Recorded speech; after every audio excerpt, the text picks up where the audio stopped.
Welcome, everybody. Thank you all for coming.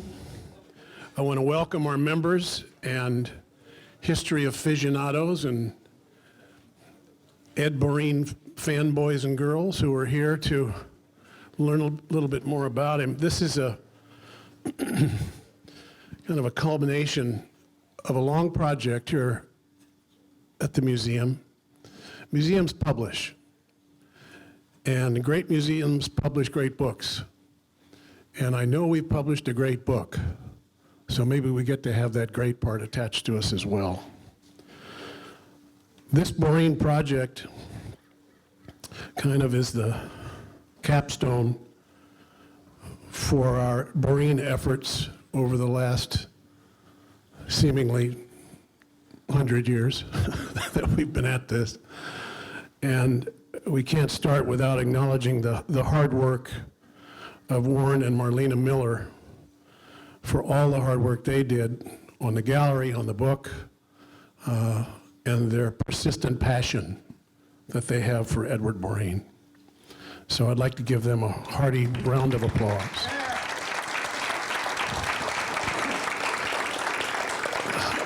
I want to thank our trustees and our very hard-working staff. This is the first real sit-down like this we've had in the last 18 months, and we're glad to be back. And all during that time, with a somewhat limited staff, our director, Dacia Harwood, has done a wonderful job in keeping the ship of state going in the right direction.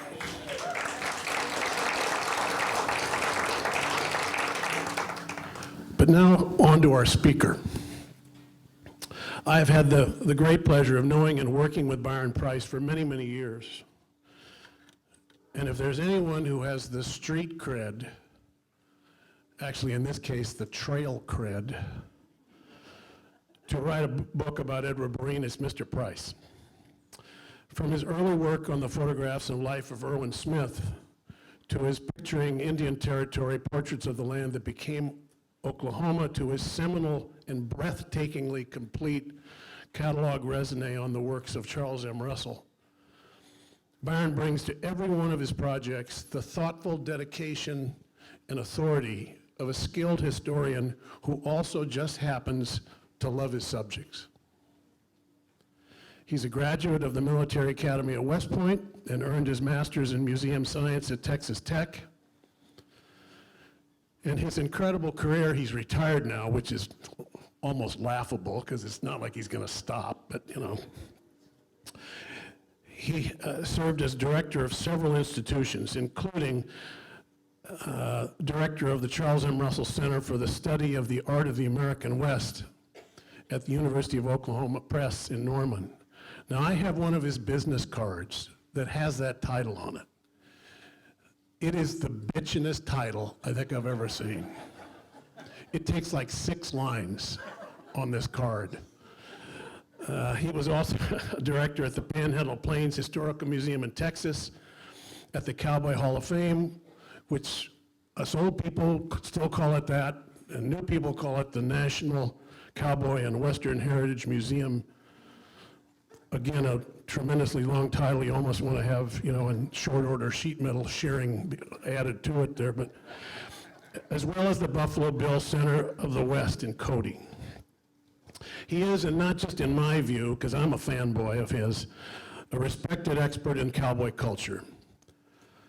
And one could go on and on and on about him, but I'm not going to, because I really want to hear what he has to say. So please welcome the author of Ed Borein, Etched in the West, Mr. Byron Price. I'd like to thank my friend Bill Reynolds for those kind words, and those of you who know him know that he tends to exaggerate from time to time. So, but it's a pleasure to be with you today to talk about Edward Borein, the subject of a book that was a long time in coming and involved a lot of people, and I'm grateful to each and every one of them. First of all and foremost, the staff of the museum here, and most importantly, Marlene Miller and Warren Miller, who have extended me on more than one occasion their hospitality, both here and all over the West, and have been the integral part of creating this, the real guts of this book. And it was their constant encouragement that has led me to finish the project. Sometimes the end was in doubt, but they were very encouraging, and I hope that I've done them justice. I hope I've done Edward Borein justice, and I would really like to take a few moments and review some of his life and accomplishments with you. Some of you know more about Borein than others, and I hope that it'll be at least a preamble to your actually reading the book, or at least looking at the pictures. That's the benefit of a great art book, is the pictures, as they say, in Oklahoma. Anyway, let's start with Ed Borein's childhood, a good place to start in any event. Born in San Leandro, California in 1872, he was a precocious youngster who early on got the bug to draw and was producing art when he was, even before he attended school. Here you see, I would always like to point out the beautiful little bugle that's at the bottom of his outfit, right under his right arm there, or right hand. Pretty neat little thing that undoubtedly his mother endowed him with at that time. He was the child of Peter Borein and Annie Blake Borein. Annie Blake was Canadian by birth. Peter Borein was born in Illinois, came to California in the 1860s, followed shortly by Annie coming in from Canada. They met in San Leandro, where he was the combination jailer, deputy sheriff for the famed lawman Harry Morris, and later became a civil servant, serving in a variety of different positions in San Leandro, and later in Oakland, California, where the family moved after the county seat changed from San Leandro. In addition to his work as a lawman, Peter Borein, Edward's father, and it was John Edward. They never called him John, as far as I can tell. He was more likely called Eddie as a child. And his father, in addition to being a civil servant, served in the cornet band there at San Leandro, and was also an inventor. He created a patent for a roller skate. Go figure, San Leandro, California. I don't even know if they had a sidewalk, but at any rate, moving on, this shows you the family, his sisters and brother, two brothers. He was the oldest child of the group. They all turned out to be useful citizens. His sisters were seamstresses, tailors, and one of his brothers, Peter, was a well-known thespian of his time. Charles took up the inventor mantle from his father, and they were a close-knit family growing up, although their parents were not always did not always have the best relationship. Borein was certainly bitten by the art bug at an early time, and here you see one of his school books, the geography book, with his illustrations. He seemingly always was interested in cowboys and Indians and horses especially. He illustrated constantly. He didn't make very good grades. He didn't stay in school very long. He had a middling education for the time. This shows you one of his illustrations. By my recollection, it would be about when he was about 12 years old. And you can see he has a fair sense of the subject. The family took vacations in Alameda County at the Laundry Farm Hotel, which offered a variety of different, it's kind of like a spa for the time. And he went with his grandfather, who lived in San Francisco, Annie Blake's father, took him to places like Woodward's Gardens in San Francisco, which was a menagerie and a museum and a great place to excite the imagination of a school child. Borein, early on, as I said, was interested in the cowboy culture, the area in and around San Francisco and San Leandro, Alameda County. Had a lot of stockyards, so the smell was with you all the time. But it encouraged him to have an interest in the ranch culture. He saw herds of cattle being driven up the road to Emeryville and into San Francisco, and that excited him to no end, especially when an errant steer broke from one of the herds, and one of the Mexican vaqueros who was with the herd deftly just tripped the animal, roped him, and maneuvered him back into the herd, which impressed Borein to no end. He was still out tell that story till the day he died, that set him on the road to that led to his art. He early on became apprenticed to a saddle maker after he left school, and he cut himself with a round knife making a saddle, and the cut didn't heal as quickly as one might, so he went to recuperate at the home of Albert Moore, who was an attorney in Oakland, California, who owned a ranch close to in the San Jose and Santa Clara country. So he gained his first experience as a cowboy, although this could not be considered a full-fledged cattle ranch. It was sort of a show place for Moore, but it gave enough encouragement to Ed Borein that he continued to aspire to be a cowboy.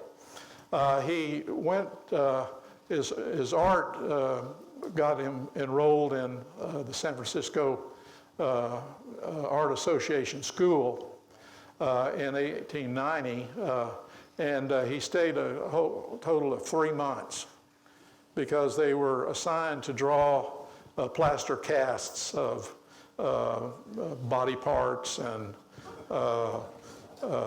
animals, and he said that just knocked the stuffing out of him, and he wouldn't do it. It was just too dull and boring when there were great subjects. And so he left the school after only a month and never went back, and that was the only formal art or education that he had until somewhat later. He decided that his future was in the life of a vaquero, and he began to work on ranches in the California area, from the San Jose area all the way working down toward Santa Barbara here and on into Los Angeles. Rancho Jesus Maria was a formative experience for him. He got a letter of recommendation from the manager of the ranch when he left that he carried with him all his days, and he hung it in his studio. It attested to his competence as a vaquero. But you can see that he, just by these couple of images, and that's Borein on horseback at Rancho Santa Maria in the 1894 era. While he was there, he got the opportunity to send some of his drawings to a new magazine that had been launched by Charles Lummis called The Land of Sunshine, which was a promotional magazine attracting tourism and reflecting culture, and particularly the Spanish and Mexican culture of California. The check that Borein got back in return was worth 2 or 3 months for what he could make as a vaquero, and so this really attracted him to believe that art might be in his future as far as making a living might be concerned, but he still had some wanderlust left in him, and so he moved on down to the Rancho Malibu, right where Malibu, California is now, owned by Frederick Hastings Rindge, and managed, at least on the range, by the range boss Francisco Ruiz, who didn't appreciate Borein mixing cow work with art. During infrequent breaks in the saddle, Borein would pull out his sketchbook and begin to sketch the activities that he saw. And this irked Ruiz. He said, "You'll never become a great vaquero unless you devote full time to the exercise." Rindge facilitated Borein's first trip into Mexico. Borein felt that there was more to learn about cowboy life, and the best way he could do that would be to go to the place where it began in the New World, so to speak, and he went into Mexico with the idea. Actually, he worked his way down through Baja California, worked his way into Mexico, and spent months traveling around and experiencing life in Mexico and sketching what he saw, working as a vaquero and odd jobs around, developing his skills as an artist in the drawing with pencil and pen and ink, and also working in watercolor, but all wanting to capture the details of what he saw, and he was completely focused on portraying the life that he saw in its purest form. Interestingly enough, he rode by stagecoach in Mexico quite a lot, and out the window of the stage he encountered a group of prisoners who were going to Culiacan, Mexico. They were enemies of Diaz, the president of Mexico, which would ultimately be ousted by revolution.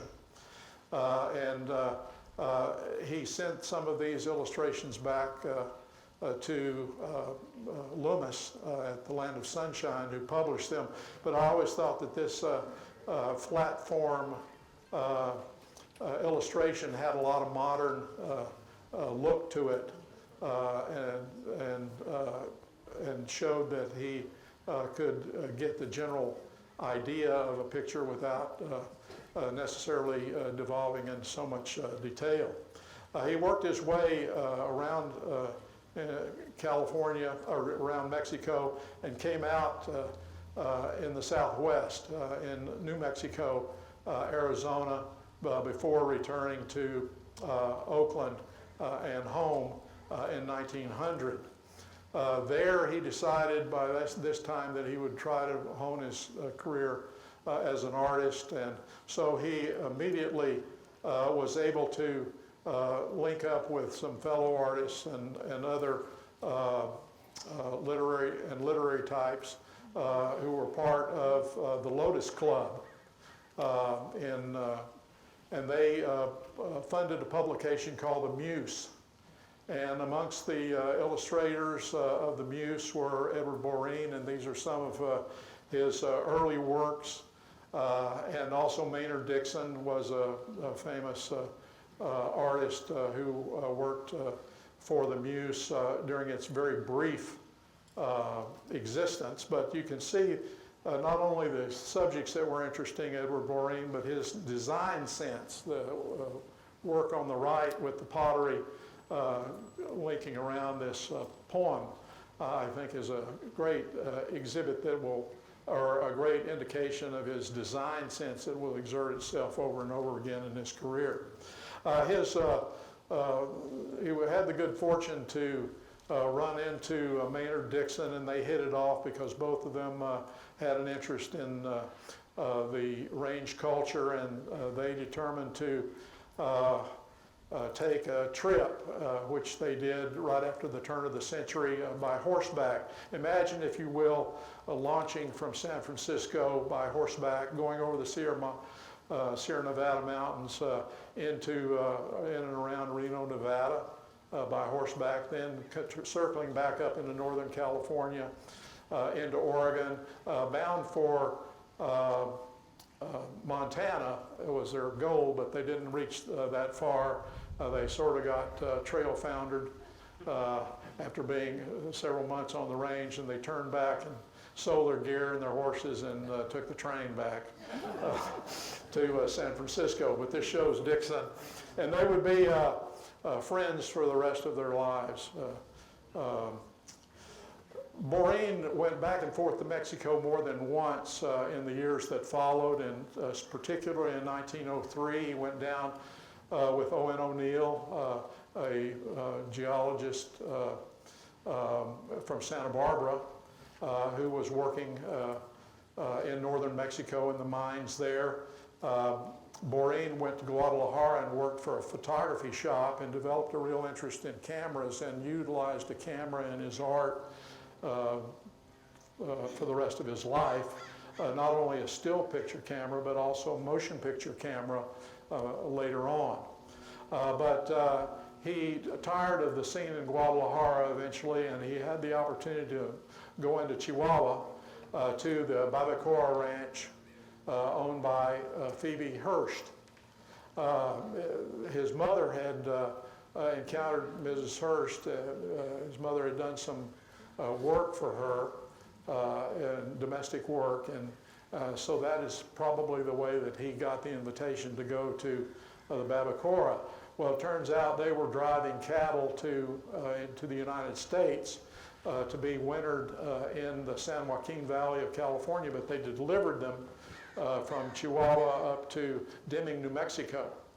And Borein signed on with the trail herd and was a part of a trail drive for 2 months that moved up to Deming. And when they got there, they sold the cattle and put them on the rail cars.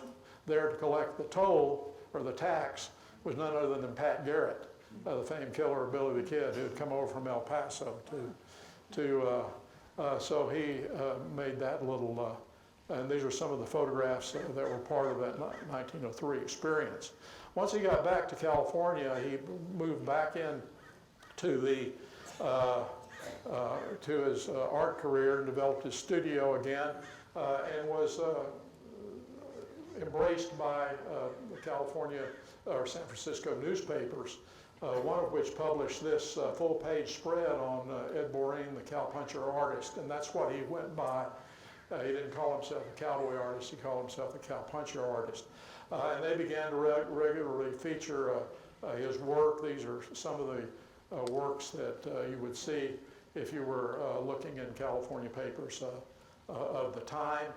He was deeply influenced by the art of Frederick Remington. I think you can see that in these two images. The one on the left by Borein, part of his illustrations for the San Francisco Call, and it was obviously influenced by Remington's illustration called Hands Up. Then I've also included on the right another indication that Borein didn't slavishly reproduce Remington's ideas, but you can definitely tell of his influence. And he actually wrote the artist a fan letter one time and asking him for tips. And Remington blew him off and said he just couldn't imagine giving anybody any advice. But I think you can see the similarities of their style. And this is the other one that I was mentioning. He began to be an illustrator in his own right and was particularly successful with Sunset magazine here in California. There are a couple of covers that he did. For several years he worked in that vein.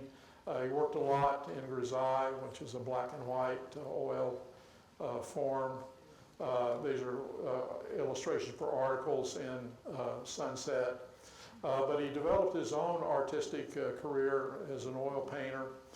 Here you see a couple of early efforts that show real potential.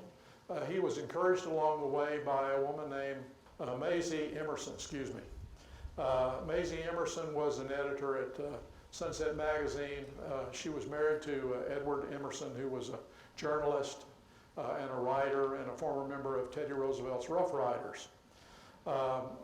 Maisie and Edwin ran in some literary company, and they hung out at the Copa's restaurant in San Francisco. And here you see some murals inside the new location of Copa's that was once the earthquake took out the old version, the new version opened with murals.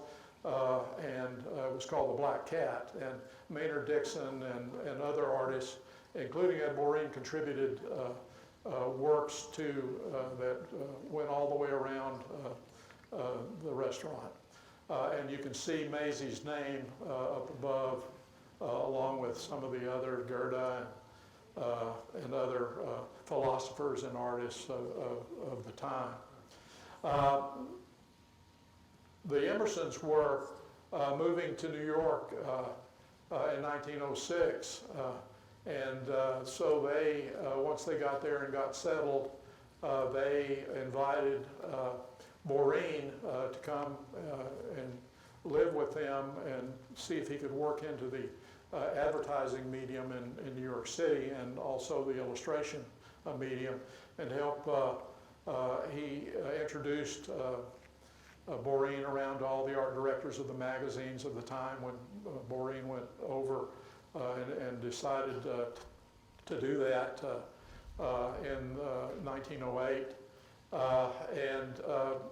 He was successful enough that Emerson wrote this article calling Borein a second Frederick Remington, which undoubtedly tickled Ed.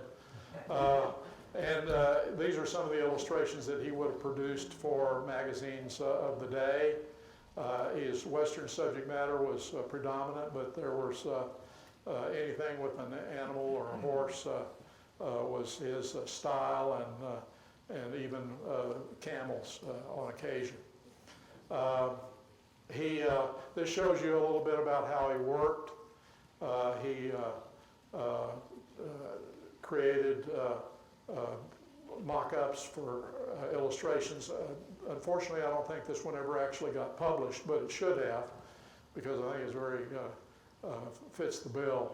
But at any rate, he also began to work more in watercolor and in dry brush. He created this, the Four Horsemen, in dry brush on the left, while he was in New York, the 10 years he was there. And then he reproduced a different version in oil later on. This version on the right is at the Buffalo Bill Center of the West. He worked on images till he got them right. And this shows you two different versions, slightly different of as he was working out painting problems while also being an illustrator, it was very difficult. But by 1910, he was living in a rented room in Manhattan. He was listed at the head of the house at 35, and he was an illustrator. There you see all his mother and father's lineage, and then he was living with, or sharing a room with Gunnar Lindholt, who had immigrated to the United States and was an artist illustrator. And then there were several other people occupying, artists occupying other rooms. So he left the house or the room that he shared with the Emersons ultimately. He did make progress, particularly working in India ink and gouache and dry brush. He created some really wonderful effects between 1910 and 1915. Here you see some good examples. He takes Frederick Remington's, had this ability to show in his nocturnes scenes as if someone had taken a flash camera and exposed the scene at night. And it's clear to me that Borein was doing the same thing and Vaquero was watching a grass fire. This looks like someone took flash. This doesn't look like necessarily a grass fire might look uneven. These are some of the illustrations he was doing at the same time. Tight Remington-esque illustration on the left for the Pierce Arrow automobiles. And then the image on the right shows a more modern sensibility, the more poster-like, less detailed, showing that he could really handle both kinds of art. He also would continue throughout his career to do illustrations on occasion. John B. Stetson took advantage of his work later on. Included the Eisenbergs ad from right here in Santa Barbara as a good example.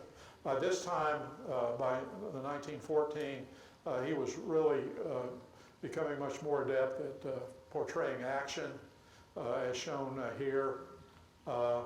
And it was about this time that he ran into someone who would influence his career in friendship for the rest of his life, and that was Charlie Russell came to town, and Borein found out about it and found a way to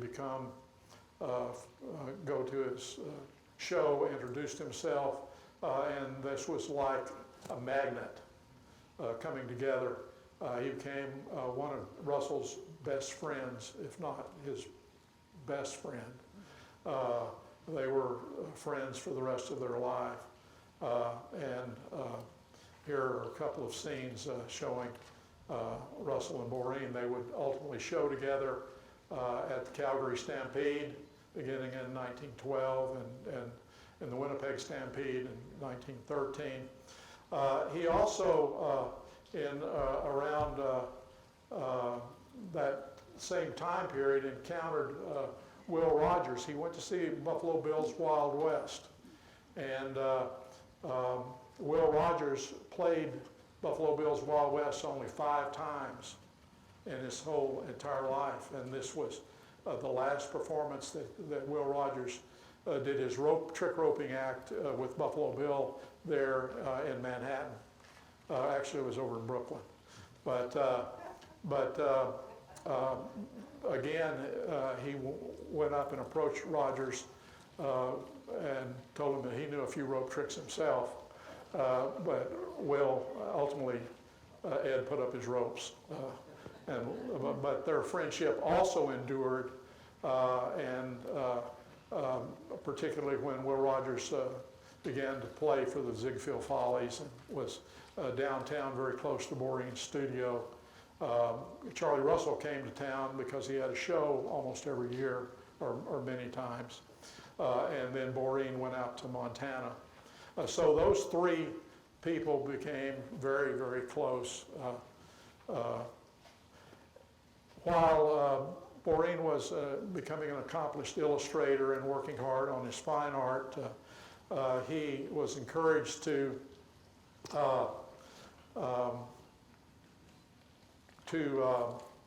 take up etching. He had experimented with this even before he had left California.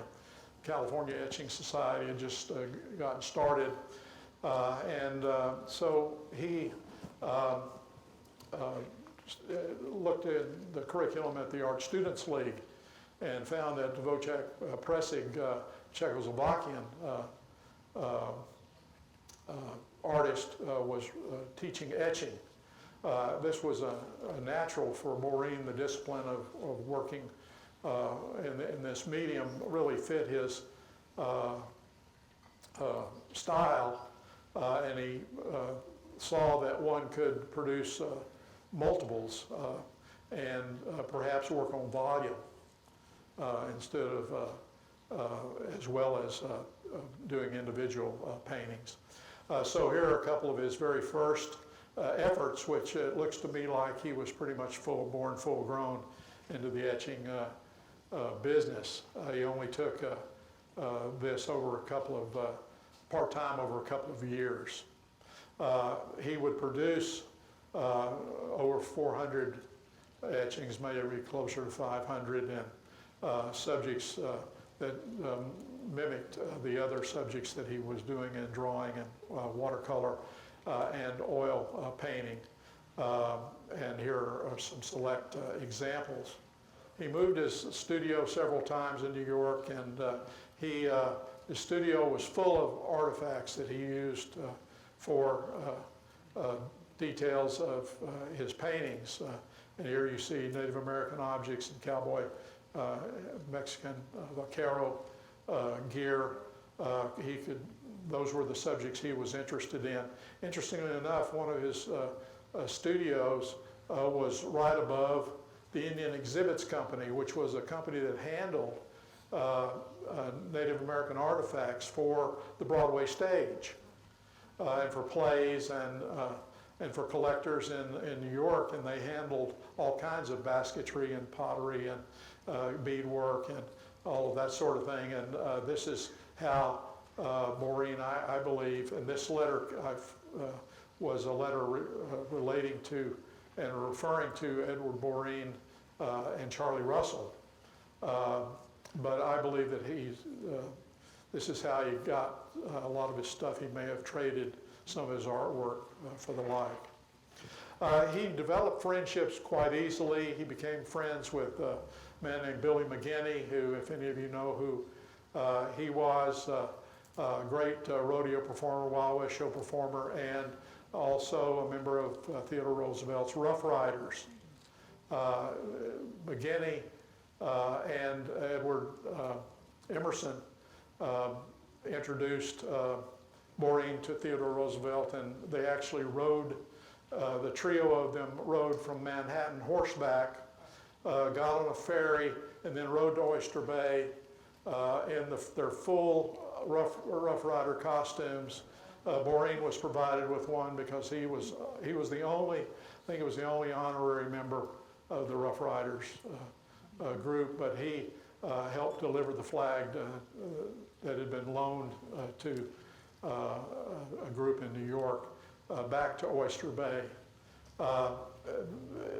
McGinney and Borein here are in a Wild West show and rodeo kind of situation. There were 3 or 4 different rodeo performances that were aided and abetted by Edward Borein, who utilized his artifact collection from his studio to outfit cowboys and Indians for the Wild West performances, generally done for charity.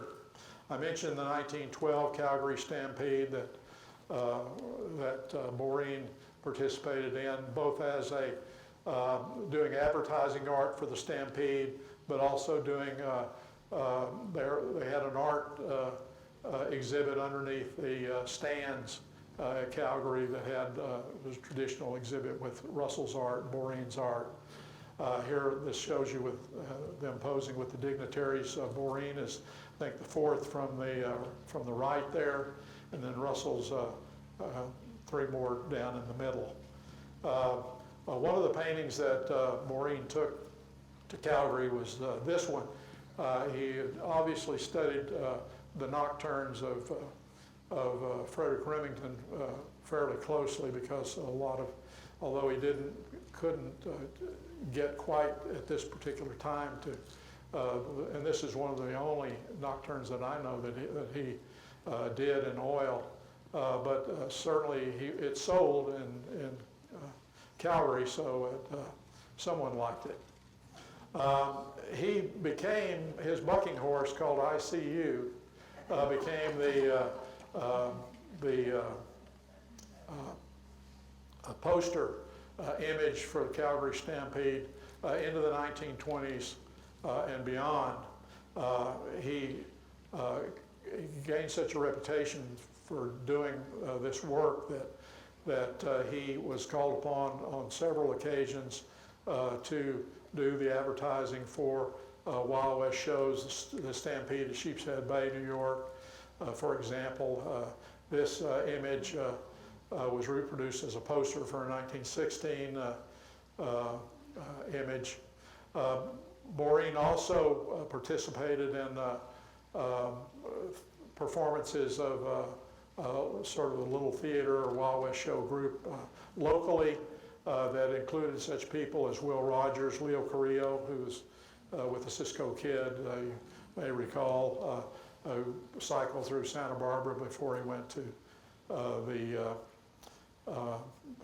New York. Will Rogers, Fred Stone, who was the Scarecrow and Wizard of Oz on his first stage presentation, and also during his time in New York, Borein was a part of the Chin Chin Cowboys, as they were known, which was a sort of a polo group that included Will Rogers and Fred Stone.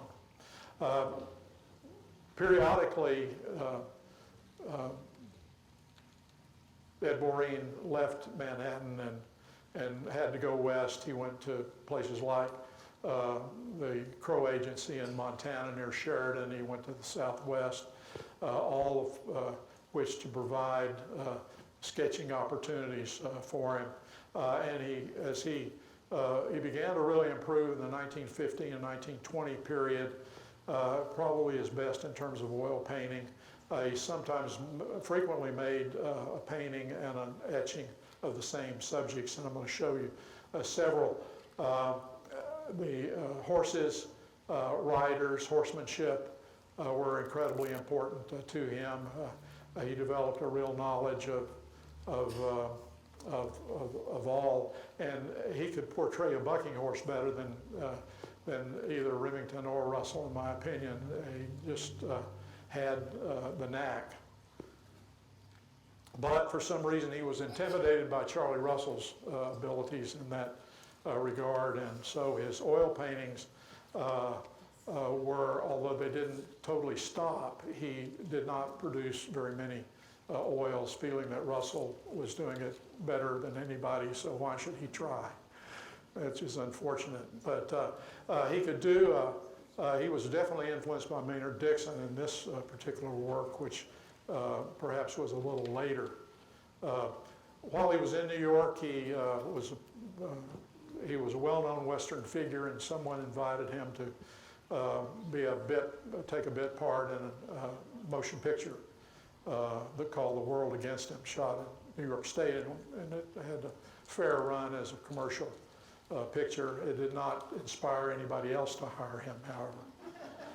During World War I, this is his draft record.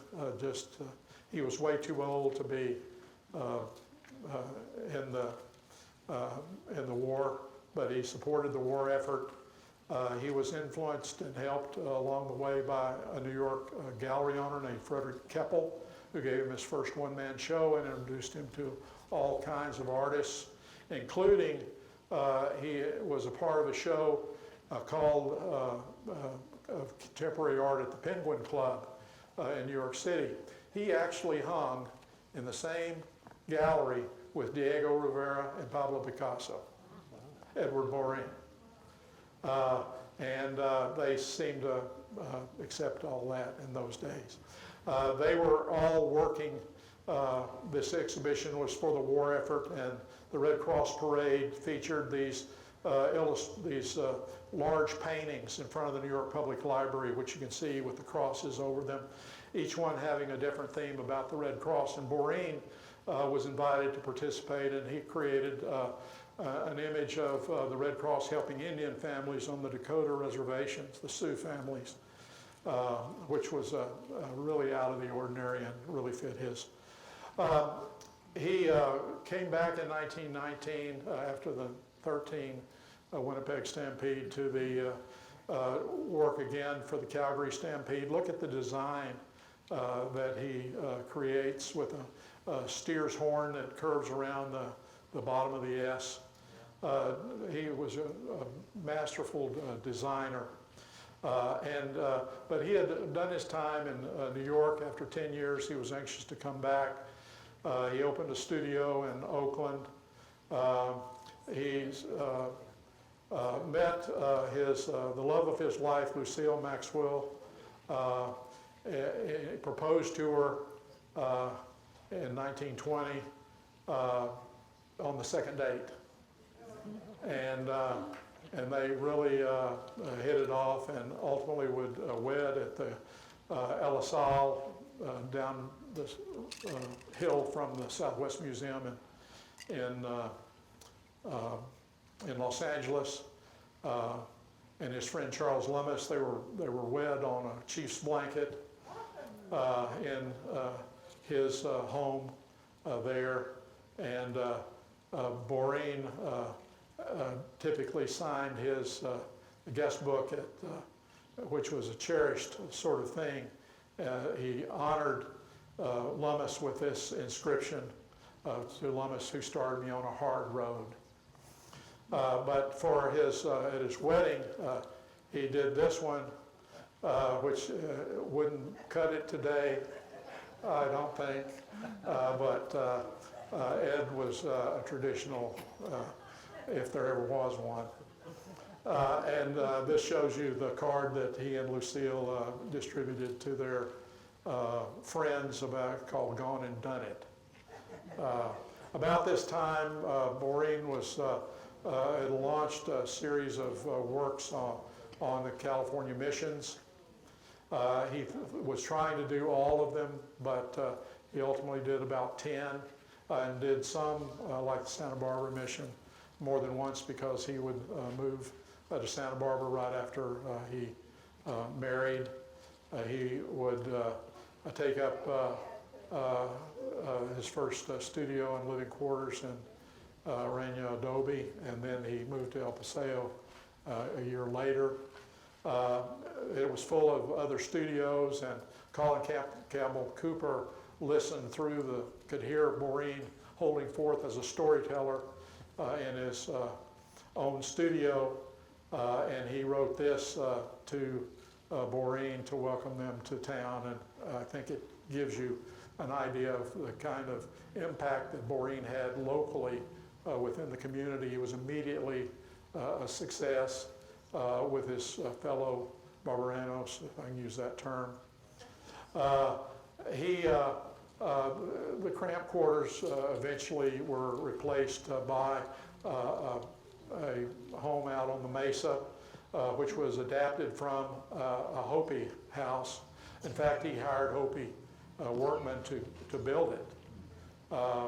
And it was called La Barranca. And here you can see, if you notice the little oil derrick tipping over in the horizon there, it was full of his artifacts and objects that he loved. He did quite a bit of business with the Hubble Trading Post out in Arizona at Ganado, if you know where that is. And it must have been a really lovely place and a warm place that really reflected its occupants. He was still getting quite a bit of exposure from the San Francisco Chronicle and other newspapers, really giving his etching career a boost. Collectors were finding their way into his studio, people like Bradford Britton, who he had known in New York, during his days promoting Wild West shows and rodeos for charity. Britton established a ranch in Bighorn, Wyoming, and asked Borein to do some freezes, which he did. These weren't the only ones that he would do. The Tecolote Ranch he would do those for his, here locally, and down at the Carriage House you see his efforts there.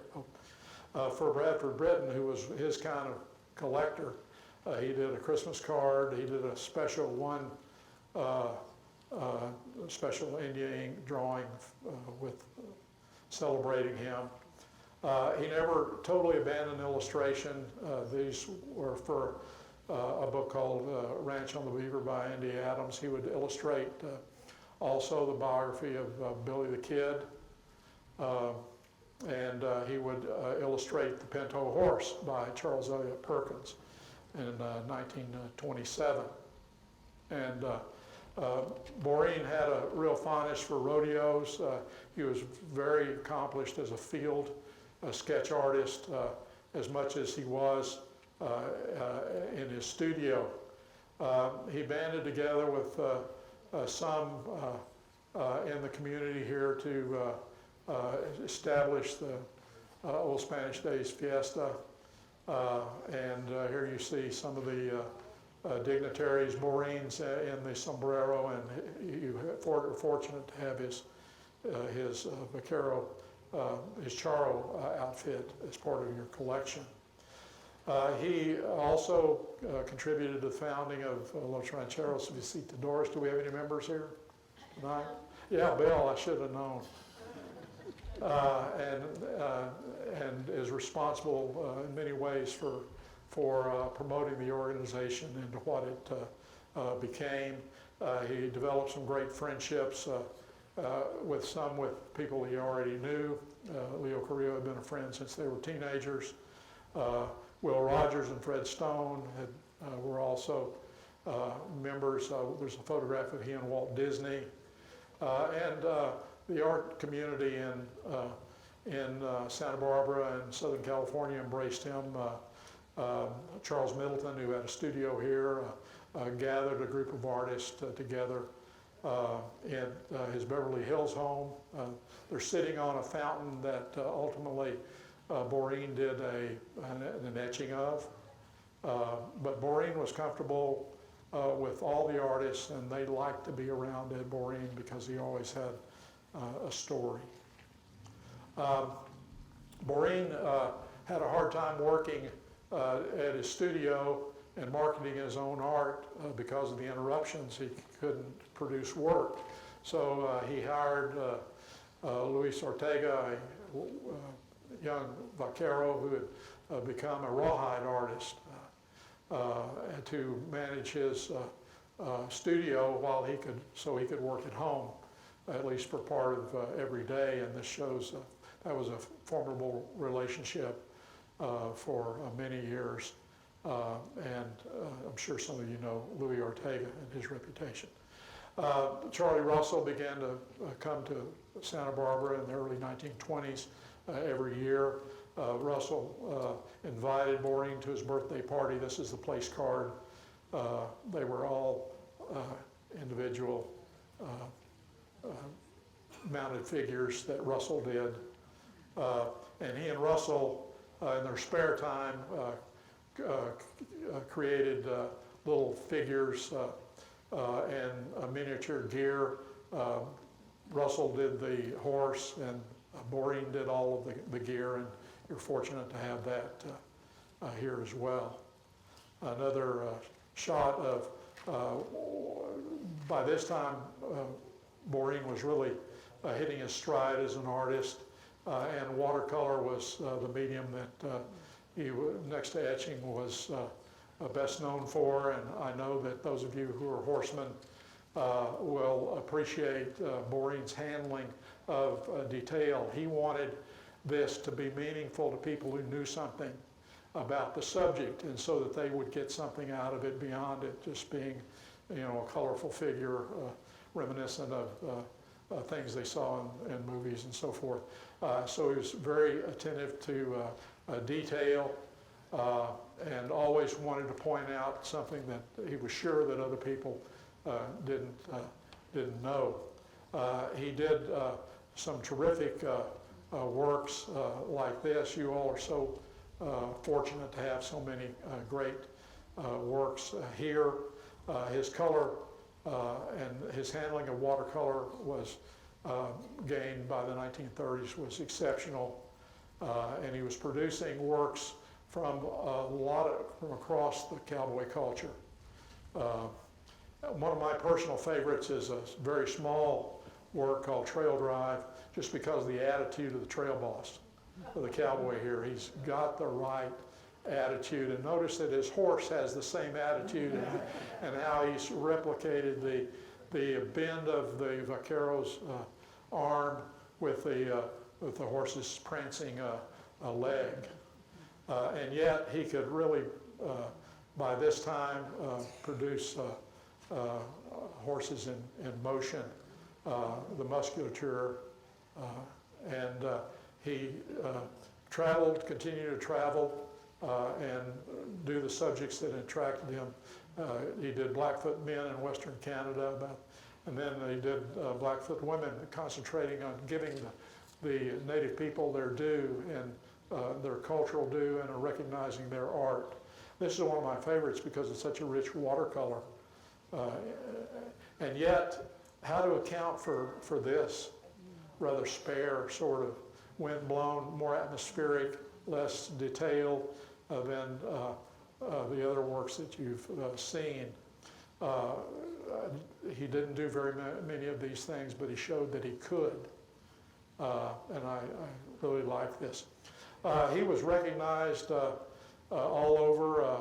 This was J.W. Williams was one of the foremost cowboy cartoonists of his day in the early 1940s, and this sort of spoke to Ed Borein's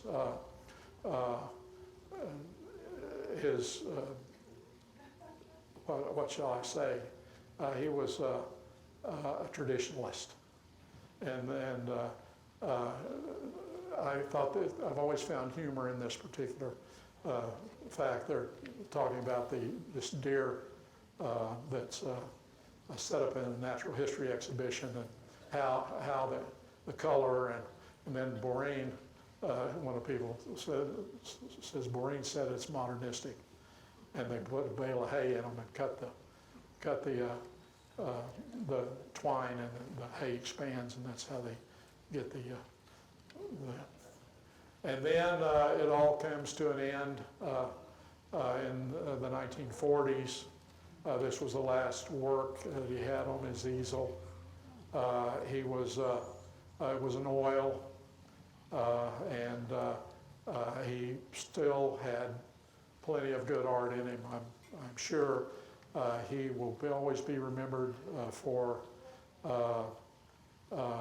his contributions to this community, and thanks to this exhibit and this museum and all the folks that were involved, you all, I know that there are so many of you who have contributed to the well-being of this museum. I hope that I've been fortunate to be the director of more than one exhibition and museum in my day, and I've never seen a better layout or better hanging of an exhibition than the ones that on Ed Borein that are here, and you've done him proud. That's the end of my story, and if there's any time,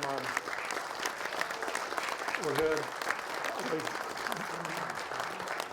I'll be happy to answer any questions that I have. I feel like I've short-handed Ed by showing so little of his work, but any questions that you might have?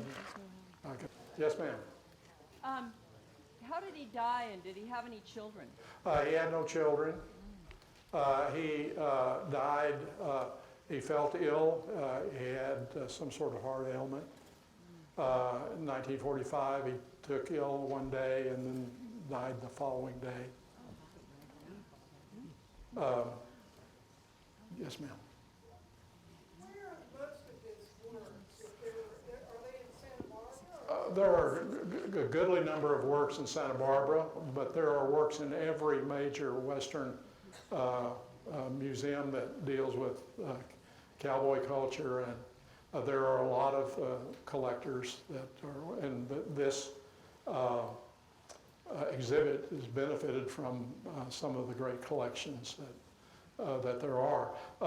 It was also very difficult to pull this together. Marlene, as the guest curator, would tell you that it was hard to get people to part with their Boreins to have an empty place on their walls.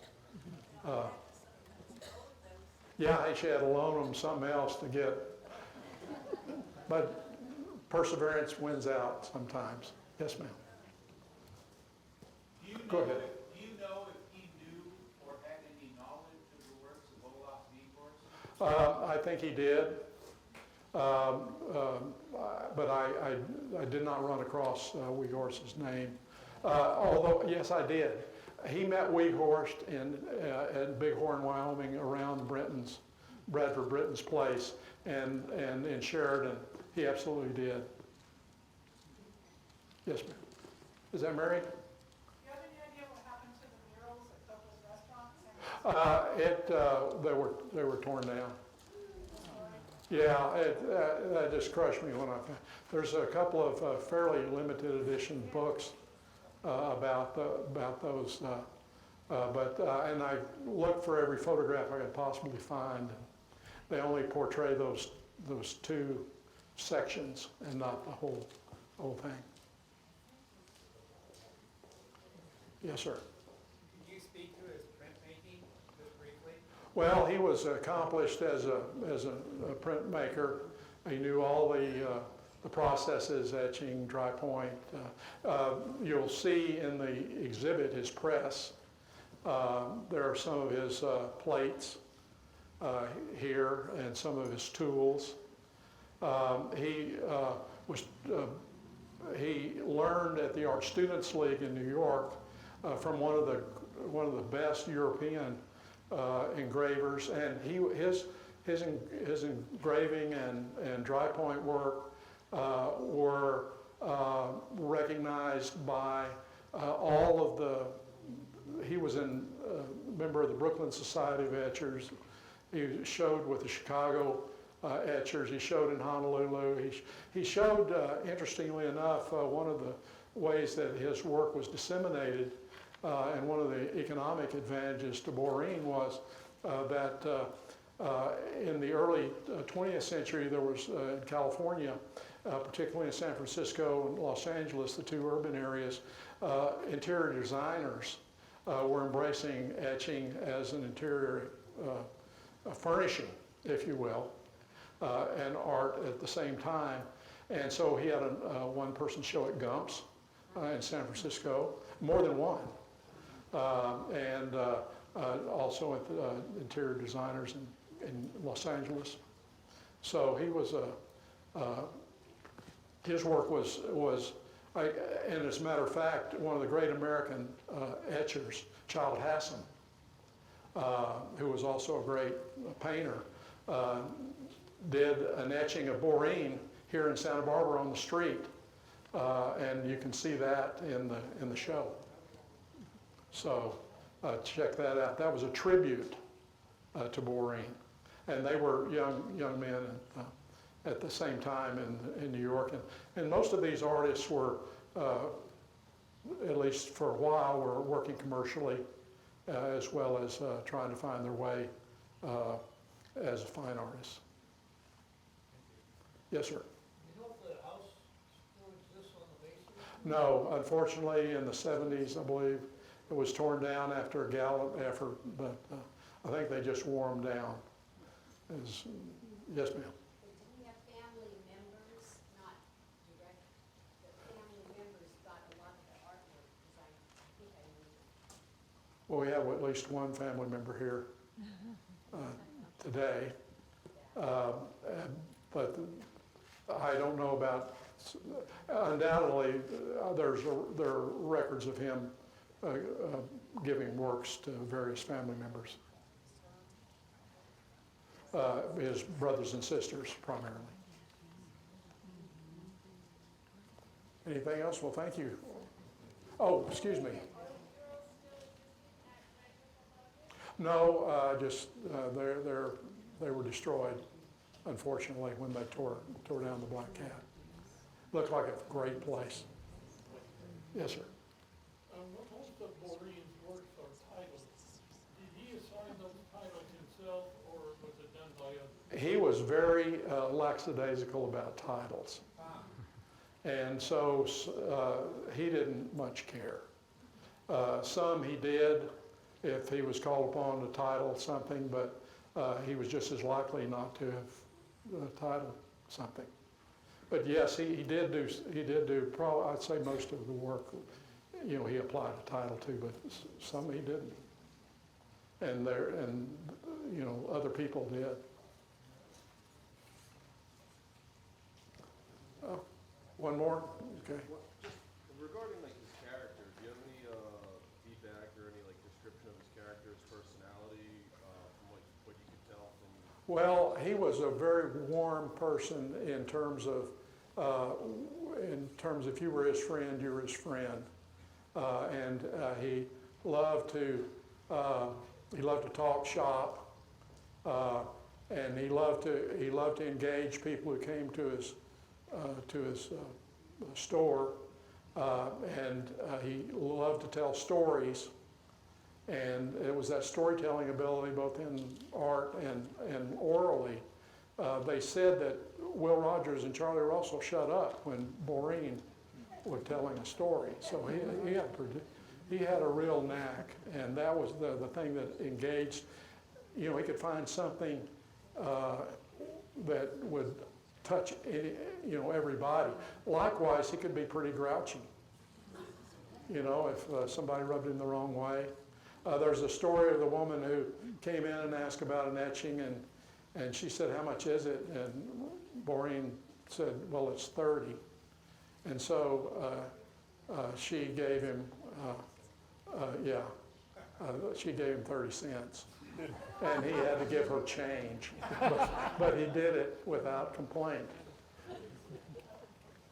Yes, ma'am. Do you have any idea after Edward died, did his studio remain open at open sales for any period of time? It did for a while, and then I think I describe it in that chapter, another gallery owner, a woman who was close to Lucille, helped her market his work, as did, he had such friends like you couldn't believe, that after he died, they promoted his work as if he were still alive, and they created a couple of books, and they made sure his reputation lived on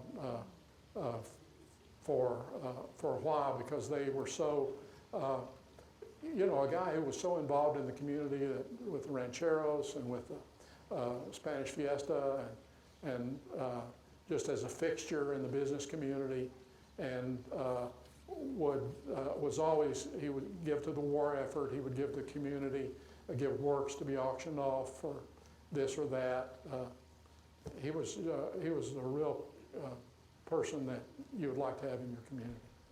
Yes, sir. One short question. Did he ever do any graphic work for Old Spanish Days Fiesta?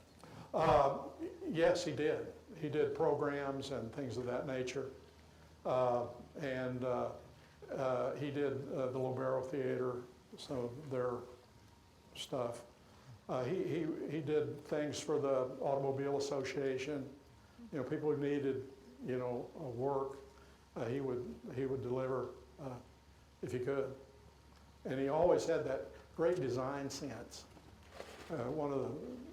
And I think he got it from doing, when he was a youngster, some of his art was applied to making cards that were in department stores that had the price tags. They were the price tags on merchandise, and so he would figure out a colorful way and a attractive design for even those sorts of artworks. Well, thank you so much. It's been a pleasure.